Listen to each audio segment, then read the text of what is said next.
In southern Ontario, in the early 1900s, deforestation became a serious problem and people realized something needed to change. The land had been covered with a mixture of maples, elm, beech, and American chestnut. The farmers had removed the trees in order to sow their crops and raise their cattle. As a result, some areas became wastelands, as the light, fertile soils blew away due to a lack of protective tree cover. Deforestation became a huge concern in southern Ontario. By the early 1900s, you had areas that were experiencing desertification. They were experiencing dropping water tables. They had blow sand areas whereby sands would be as much of an impediment to travel by horse and buggy in the summer as the snowdrifts were in the winter. And there's pictures of stumps, pine stumps, that were stilted with, the original soil there. You could see where the root color was, and 6 feet of stilted roots exposed with no soil underneath. That's how much soil was being moved around.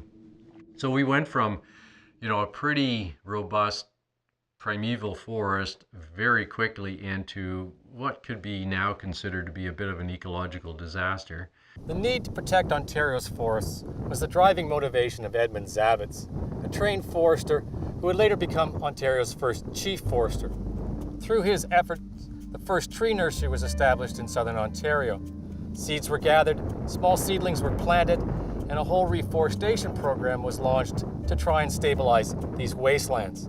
Some of the best examples of red pine plantations in Ontario are a result of these early stewardship efforts.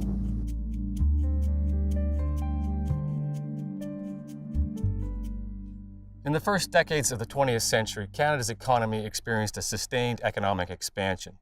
Demand for wood and agricultural products put increased pressure on Ontario's forests. You had a pulp and paper industry that was well established. Again, it's a world leader especially in terms of newsprint, major presence in the boreal forest. You had the lumber industry across the Great Lakes St. Lawrence forest region. So these are major industries, and then you hit the Depression and you go into a tailspin.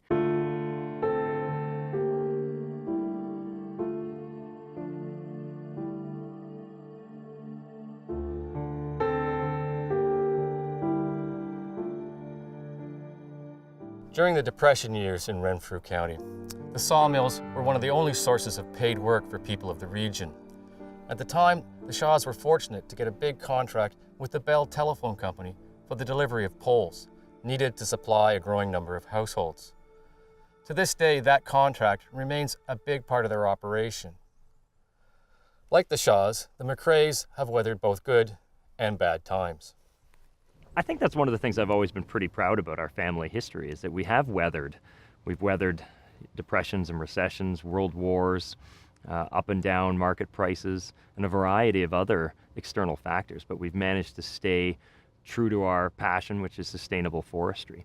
Pressures on the Great Lakes St. Lawrence forest continue to increase out of pure economic necessity.